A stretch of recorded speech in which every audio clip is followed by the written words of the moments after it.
O Senhor esteja convosco. Evangelho de Nosso Senhor Jesus Cristo, segundo São Marcos.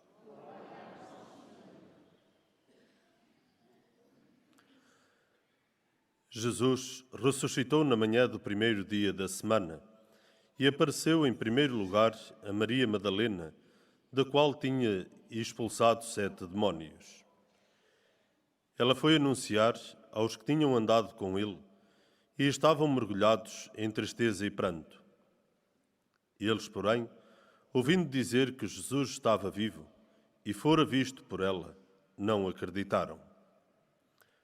Depois disto, manifestou-se com um aspecto diferente a 2 deles que iam a caminho do campo. E eles correram a anunciar aos outros, mas também não lhes deram crédito. Mais tarde, apareceu aos 11, quando eles estavam sentados à mesa, e censurou-os pela incredulidade e dureza de coração, porque não acreditaram naqueles que o tinham visto ressuscitado. E disse-lhes: Ide por todo o mundo e proclamai o Evangelho a toda a criatura. Palavra da salvação.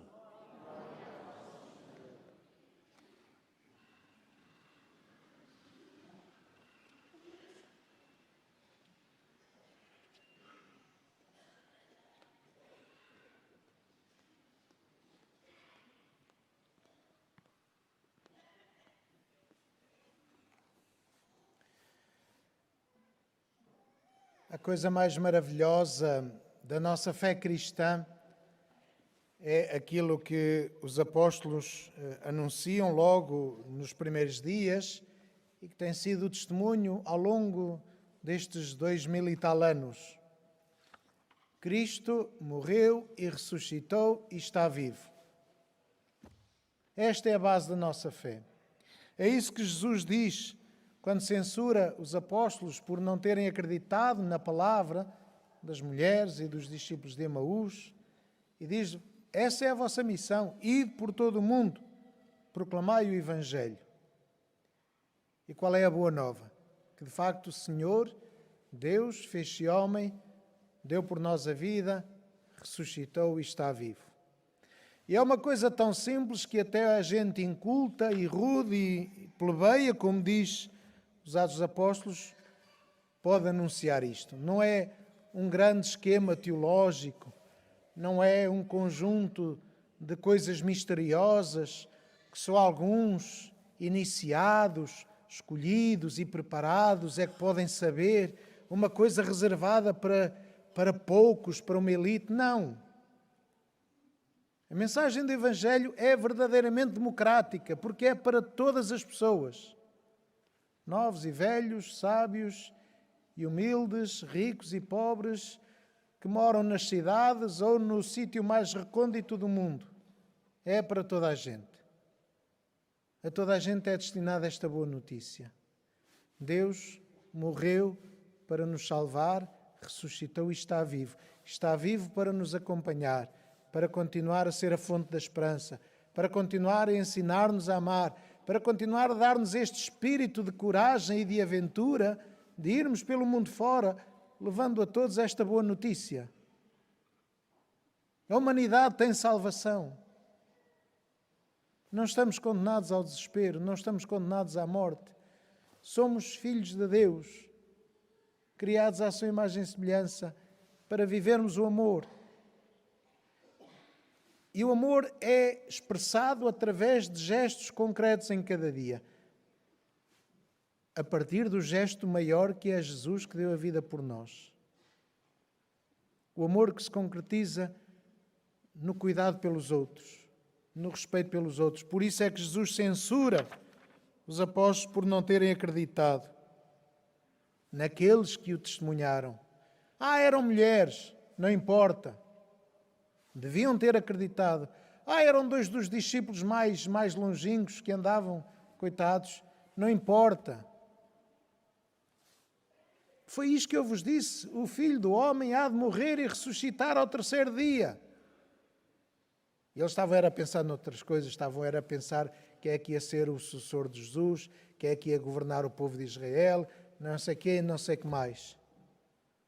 Claro que é a morte e a ressurreição de Jesus, é a descida do Espírito Santo que lhes abre o espírito, que os ajuda a dar este salto transcendente daquilo que eram as meras evidências e as meras palavras para um sentido mais profundo.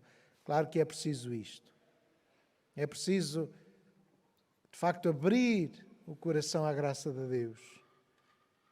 Mas Deus abre-nos o coração, respeita a nossa liberdade para não nos obrigar a fazer isto ou aquilo, mas abre-nos o coração à graça e por isso propõe-nos uma mensagem tão simples que os doutores da lei ficam espantados como é que homens tão rudes, tão plebeus, podem fazer milagres. Curar um cego de nascença, curar um coxo. Como é que é possível? E esse é que era o problema deles, porque diziam-lhes para não falarem de Jesus Cristo, para estarem calados, diziam que aquilo que eles diziam não tinha sentido, mas depois diziam, mas toda a gente viu que eles curaram um coxo. Toda a gente viu. As evidências, claro que às vezes, por mais evidências que haja, não se quer acreditar. E costuma ser, não há pior cego, o próprio Jesus Cristo disse, não há pior cego do que aquele que não quer ver. E essa depois às vezes pode ser a nossa dificuldade como cristãos, que fartamos de dar testemunho da nossa fé e uma coisa tão evidente e parece que há muita gente que não vê evidência nenhuma e que não a quer acreditar. Não importa. Nós não podemos é calar o que temos dentro do nosso peito, este fogo, o fogo que ardia, por exemplo, no coração da Jacinta e que a fez não estar calada e dizer à mãe logo que chegou a Fátima, logo que chegou à casa, vimos Nossa Senhora na cova da Iria. Este fogo, é este fogo do Espírito Santo que não nos pode fazer calar. Por mais que nos digam que não é conveniente, por mais que nos digam que isso são coisas privadas e que não podemos falar disso a ninguém, não podemos calar. E isso é que é a força da Páscoa. De dizermos que o Senhor morreu e ressuscitou e está vivo. Tudo o resto não tem sentido se não for por causa disto. O que é que nós celebramos agora? Qual é a razão de celebrarmos a Páscoa, de celebrarmos esta festa neste tempo? Não deixemos paganizar aquilo que é a nossa convicção. Não deixemos relativizar aquilo que é uma verdade evidente e absoluta e eterna. Deus é o nosso Salvador. E, portanto, vamos viver estes dias da Páscoa com esta esperança e com este ânimo. Testemunhar Jesus Cristo ressuscitado, que nós encontramos não no caminho de Emaús, mas na celebração da Eucaristia. Que encontramos quando em casa abrimos a Bíblia e lemos a Palavra de Deus. Que encontramos na nossa oração profunda e vital, em que nos ligamos ao Senhor, em que lhe pedimos ajuda, em que lhe falamos da nossa vida e encontramos a luz e a coragem para viver de acordo com o mandamento do amor. Este Cristo que encontramos ainda hoje, porque Ele é uma pessoa que está viva e ressuscitada no meio de nós. Nós encontramos-lo, de facto. Encontramos-lo porque abrimos o nosso coração, porque criamos espaço para que Ele possa habitar connosco. Não nos fechamos no nosso egoísmo. Não nos fechamos na nossa pequenez, na nossa tristeza, nas desgraças do mundo. Não sejamos nihilistas como os filósofos do início do século XX, que só pensavam em termos de imediato e por isso não encontravam sentido na vida. Claro, porque a vida está a passar, é um projeto. Se olhamos apenas para o momento, acaba por não valer nada. Agora, esta história que se constrói, que se vive, as memórias que se criam e que se tornam realidade porque nos informam e nos transformam. A experiência passada que faz de nós quem somos e que faz de nós gente que sonha, que espera melhor e que faz o possível para alcançar uma vida melhor. Não nos acomodemos, não deixemos que o desânimo nos vença. E este é o sentido da Páscoa. Os discípulos estavam todos desanimados porque Jesus Cristo estava morto e sepultado, mas encontraram-no ressuscitado.